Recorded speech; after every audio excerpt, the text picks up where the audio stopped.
Hi there, this is Colette, and welcome to this webinar, Introduction to Ayurveda, the Science of Life. In this webinar, I wanted to introduce you to the history and the philosophy of Ayurveda, along with the three constitutional or dosha types. These are the mind-body types in Ayurveda. So let's get right into it. Your first question may be, if you're absolutely new to Ayurveda, well, what is Ayurveda? Ayurveda is a holistic approach to healing. And that means that it involves the mind, body, and the soul or consciousness. Ayurveda teaches us the importance of understanding our own true nature. And that means our own individual, unique constitution, our physical and mental constitution. So it's important for us to understand that.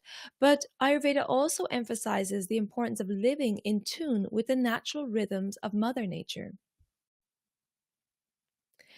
So Ayurveda is part of the Vedic system of knowledge, and the written documentation was noted 5,000 years ago. However, Ayurveda is an oral tradition, so it may date back even further. Ayurveda is a Sanskrit word. Ayur translates to life, and Veda translates to science or wisdom. So Ayurveda is called the science of life. It emphasizes maintaining positive health and preventing the imbalances that lead to disease. So Ayurveda is all about prevention. It's all about having each individual understand their unique physical and mental constitution, understanding the signs of imbalance in their body, and giving each person the tools to bring their body back into balance before disease or illness manifests. Ayurveda is founded on the premise that the very same elements that compose the universe also compose our body, and that the way to complete health begins in simple realignment with the natural rhythms of nature. So what makes Ayurveda so special? Well, one of the most special things about Ayurveda is it respects the uniqueness of the individual. There is no one size fits all in Ayurveda. There is no one diet, no one lifestyle, no one exercise plan, because each person is unique. And so when you visit an Ayurvedic practitioner, they will tailor a program to you, to your unique constitution or your imbalances or whatever you specifically need. It considers all levels of the individual, including the mind, the body, and the soul. So again, if you see an Ayurvedic practitioner for a consultation, they will look at all aspects of your life, not only your physical health, but also your mental health. And also they may ask you about your job, your relationships, your lifestyle, because all this affects what's going on with your health. It offers natural ways of treating diseases and promoting health. So it's all about treating your symptoms naturally. Maybe that's through food, through herbs, through spices. It may be through lifestyle adjustments, maybe including more mindfulness techniques, maybe breath work or yoga or meditation. So it's all very natural and holistic. It emphasizes prevention, which we talked about a moment ago. It's catching those subtle signals our body gives us before it manifests into something more serious. It empowers everybody to take responsibility for their own health. And this is really important, to understand your own body so well that you are confident in making your own decisions for your health.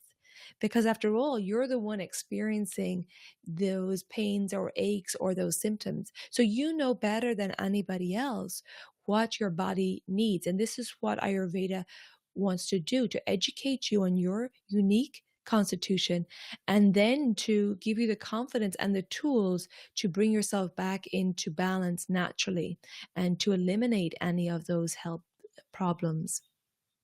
It's cost effective. You're catching the symptoms early so that they can be treated with natural herbs and foods or lifestyle adjustments, rather than going on into maybe having some medical consultations or operations further on down the line. So it's going to be really save you money by just educating you on your body and those subtle signals of imbalance.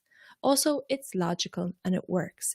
So I'm going to go more into detail about how logical it is, and you'll find that, we already have a great instinct within and intuition within our own bodies. And it's all about just empowering you to listen to that. So everything in the physical world is composed of the 5 fundamental building blocks of nature, the elements. And these 5 elements, or in Sanskrit they're known as the Pancha Mahabhutas, are space, air, fire, water, and earth. Now these 5 elements give rise to the 3 doshas. Remember, the doshas is a Sanskrit word for constitution or mind-body type. These doshas are the 3 energies governing all the functions in the body. So they're not physical structures like organs, they're the energies behind the structures. So let's look at the 3 dosha types. We have Vata, Pitta, and Kapha. Vata is made up of the space and air elements, and it's sometimes referred to as wind-like. It's like the wind in nature. I'm going to explain that more in a moment. Pitta is made up of the fire and water elements, and Pitta is called the sun's heat sometimes, that it's reflected in that intensity of the sun. And Kapha is made up of the water and earth elements, and it can be referred to as the water in nature.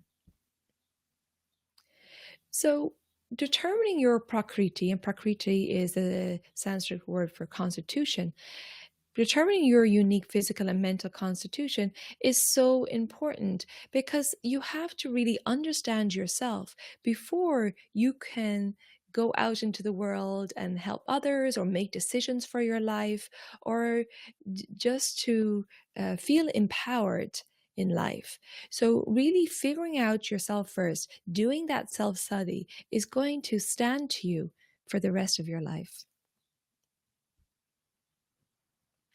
And so let's look a little further about how does this help me, this self-study and understanding my constitution? Well, you'll understand your body and its requirements. You'll know what to eat, what lifestyle practices to do, whether it's exercise or mindfulness, meditation, or breath work, or yoga. You'll know what type of lifestyle suits you best. You'll also get advice on what type of jobs are best for your constitution type. They even recommend climate types, best climate for your constitution. But it gives you such a great understanding of what your body and mind react best to in life. Helps you understand your mental tendencies and how to maintain balance, or what it looks like when your mind is out of balance and how to bring it back into balance. And again, it's unique. You may be given specific meditation just for you, or specific breath work, or a specific type of yoga. Not all yoga is good for everyone. Not all types of meditation is good for everyone. Again, it's a really unique, individually tailored approach. Helps you maintain optimal health, and as a result, a healthy body weight. Helps you establish an appropriate life regime, so it'll give you lifestyle tips and healthy habits and routines to live by to keep you in balance. Helps to improve your relationships, personal, with family, and professionally. And this is very true, because not only are you going to learn about your constitution, but you'll learn about the other constitutional types as well. And as a result, you will understand people better. Just by understanding the different constitutional types, you'll understand why people will react in a certain way, or say certain things, or do certain things. And you'll take things less personally, and you'll have more compassion for those people, because you'll understand that they're not just doing something to be awkward or to cause a scene or to get attention, that's their constitutional type. So this is a really great benefit of understanding the constitution types, is that you'll understand people better. And it can really help in the workplace. It can help in your family, and of course your friends and your partners. Understand the signs of when you're out of balance. So this is key. The Ayurveda will help you determine your constitution and then will give you the signs in your body of what it feels like and looks like when your body is out of balance. And you'll catch those subtle signals. And over time, you'll become really sensitive to them and really aware. And then you'll know exactly, oh, okay, I'm out of balance. I need to start checking what I'm eating, making sure I'm eating the right balancing foods, check my lifestyle, check my stress levels, my work, my relationships. Let me look at what's going on in my life to cause this imbalance, and let me bring in some foods or some new routines that are going to bring me back into balance before this gets out of control. And it will add life to your living. When you are in balance, you are thriving in life. When you are in balance, you have no physical symptoms or ailments or illnesses. Your energy is flowing, the prana, the life force is flowing through the body. Your intuition will be very clear. You get those gut signals, you'll get those the messages, those intuitive messages that lead you in the right direction in life. And this is what we want. We want your body running efficiently so that there's no blockages.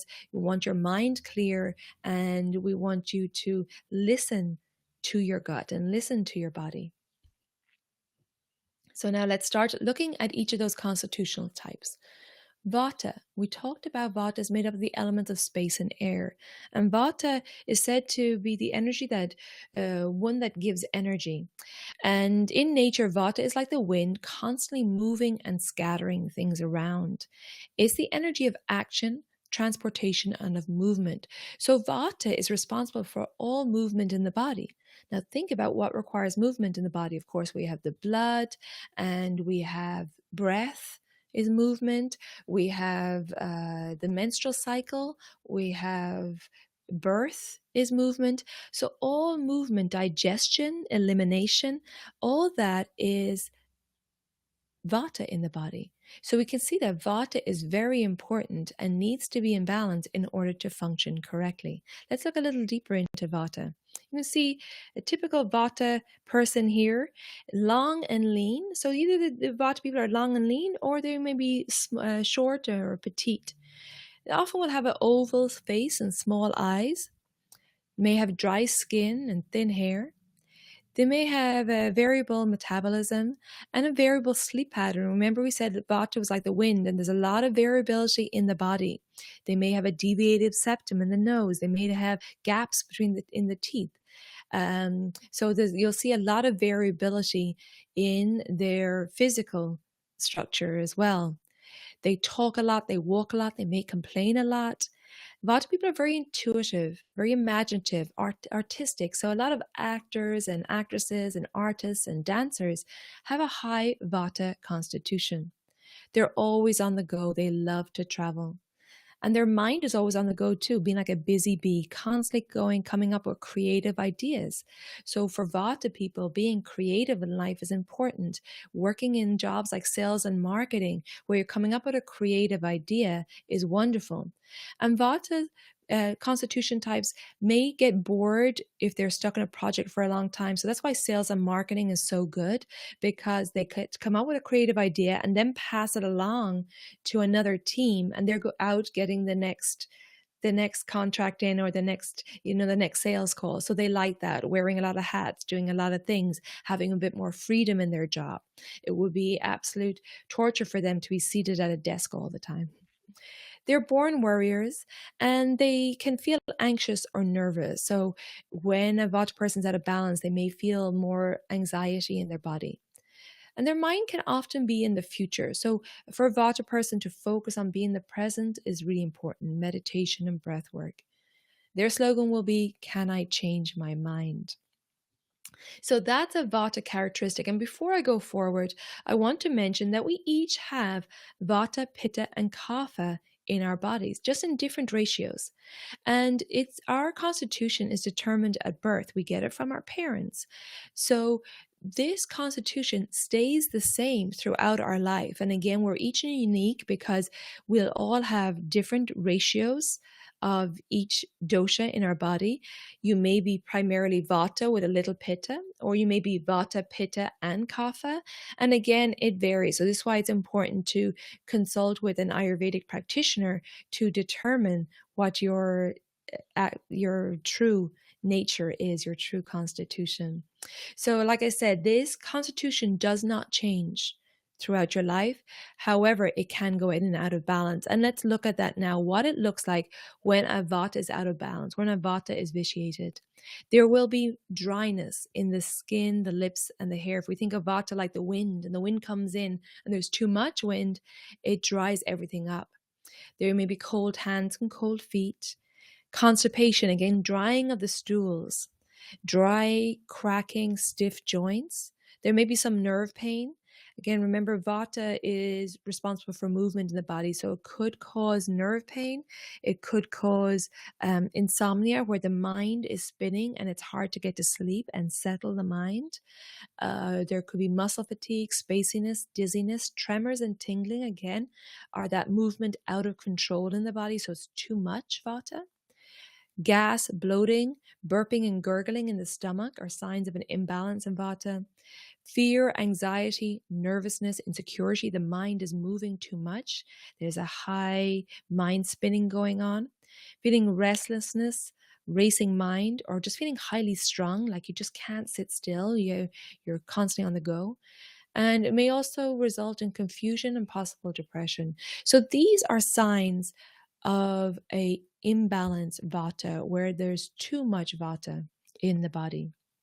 And so this is what you need to be aware of. And again, when you see a Ayurvedic practitioner, they will give you tools, foods and lifestyle practices and exercises and mindfulness techniques to bring you back into balance. Okay, now let's look at Pitta.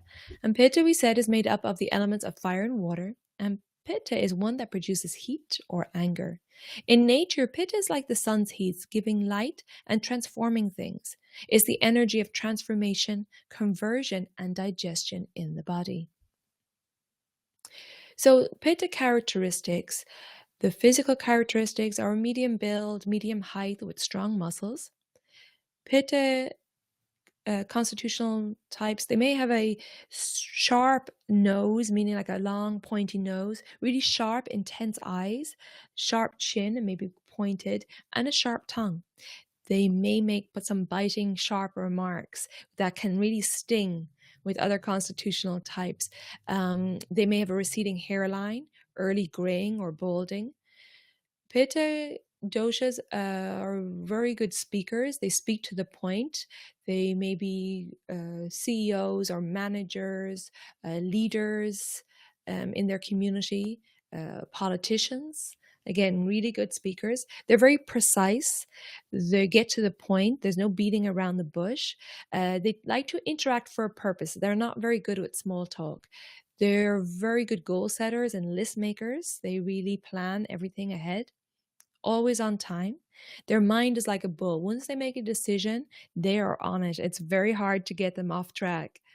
They can be witty, opinionated, and sometimes criticizing of others. So they can be quite critical. There may be sometimes, especially if out of balance, lacking in compassion for others. They tend to get irritable and get angry quickly. And a lot of times this is because they have a sharp metabolism.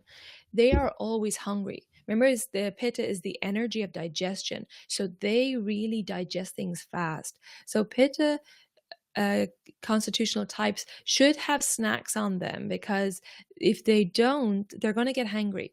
And just be warned, if you have a Pitta person in your life, that, when they say they're hungry, you need to get food pretty fast. They can't wait another hour or two like a Kapha can, or, like a Vata person may forget to eat. Pitta constitutions need to eat regularly. And their slogan will be "Do it my way or the highway." So you can see they're very focused, very driven, type A people, that they're very career driven, and sometimes this can be to a fault. So they need to be aware of that intensity. And remember, we said in nature it's like the sun's heat, and the sun's heat is intense and sharp and focused. And if anything in life, a Pitta person needs to back off a little bit, back off the intensity, chill out a little bit, make sure that they're not stressing themselves out too much in work and not taking things too seriously. So they need to bring in the opposite qualities of more cool, calm activities, having more work-life balance. And again, a Ayurvedic practitioner would look at each individual and then tailor um, some lifestyle and some foods, etc., to each individual. So let's look at what a provoked pitta feels like. Well, it will be lots of excess heat, overheating, inflammation, hot flashes, burning and itching. There could be loose stool, diarrhea, and all of this is the body trying to get rid of excess heat. So diarrhea is elimination of excess heat from the body, burning, urination, hemorrhoids, possible bleeding, skin rashes, acne, hives, eczema, psoriasis, dermatitis, cold sores, herpes, shingles. All this is a sign of an imbalanced pitta. And especially when a rash looks red and irritated and angry, that's more likely to be a pitta rash or a pitta aggravation of the skin. Burning red or bloodshot eyes tend to be light sensitive, possible sight problems, nausea, vomiting, headaches, or migraines. Sometimes you'll hear people get migraines and feeling nauseous or headaches around the eyes in the summertime when it's hot. And that could be a pitta constitution type that's just getting too much sun, too much heat. Heartburn, ulcers, acid reflux, so acid in the body, metallic taste on the tongue.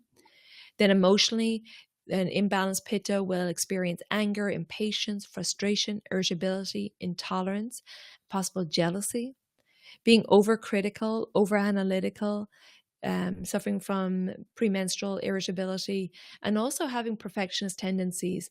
This is all a sign that the pitta is out of balance. There's too much intensity, maybe too much heat, whether in food, in climate, or there's just too much intensity in their lifestyle.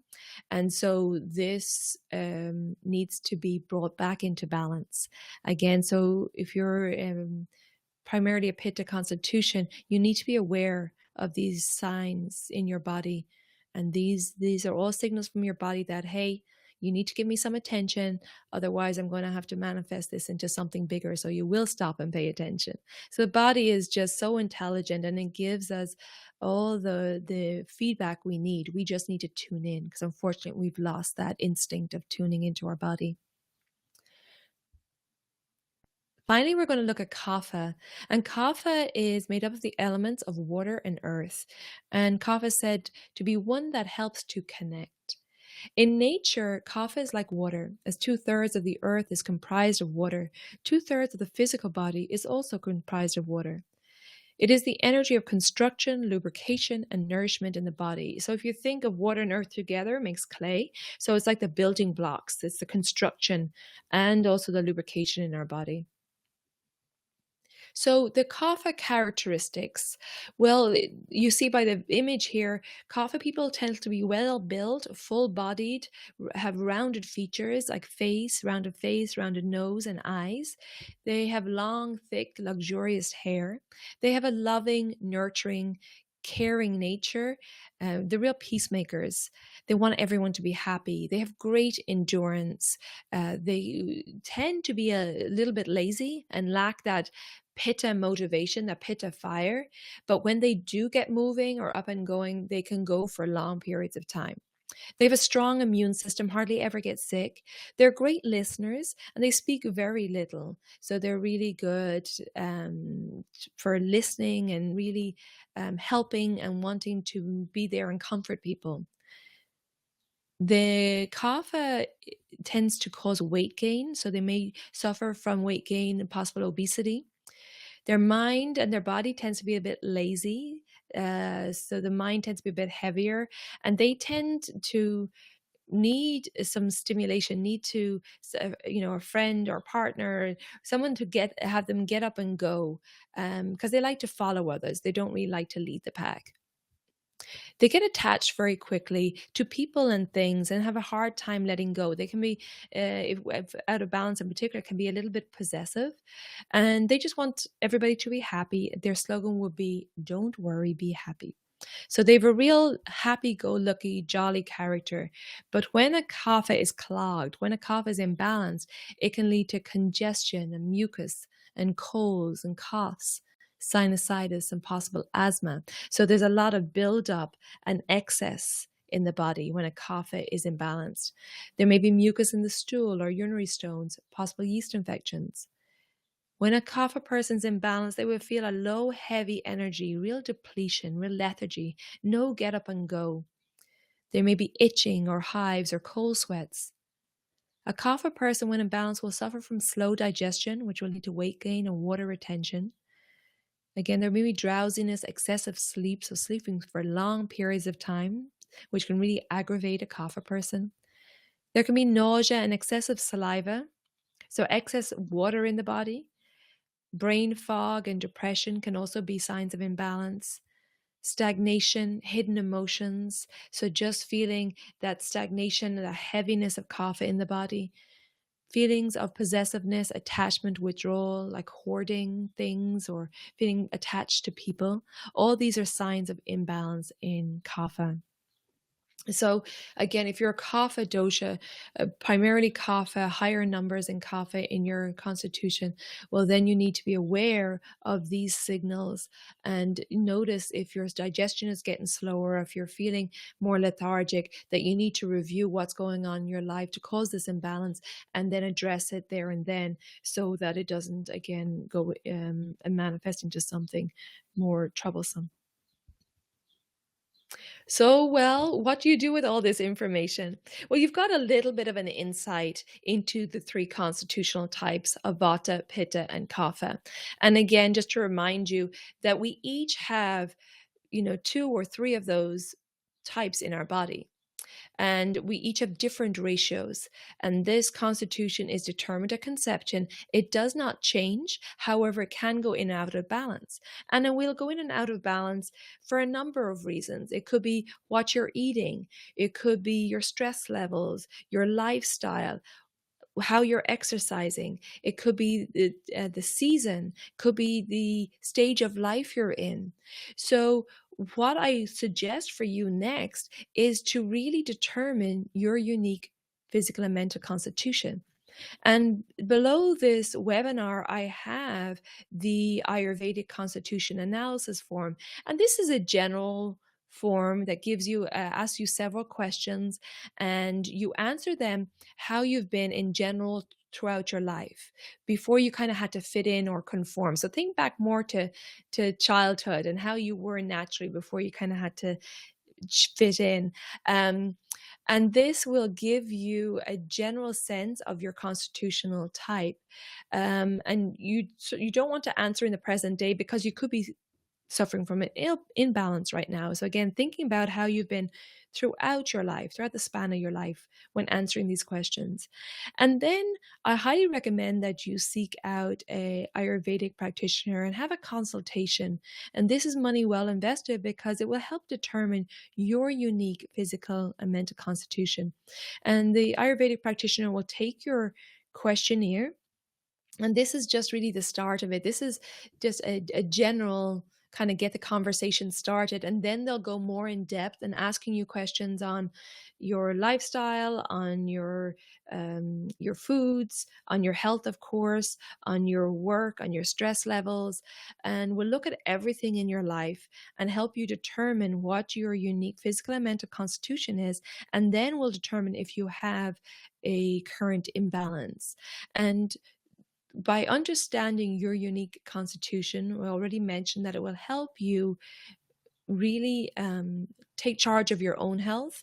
And then by understanding the signs of imbalance, it means that you will catch those subtle signals of imbalance in your body.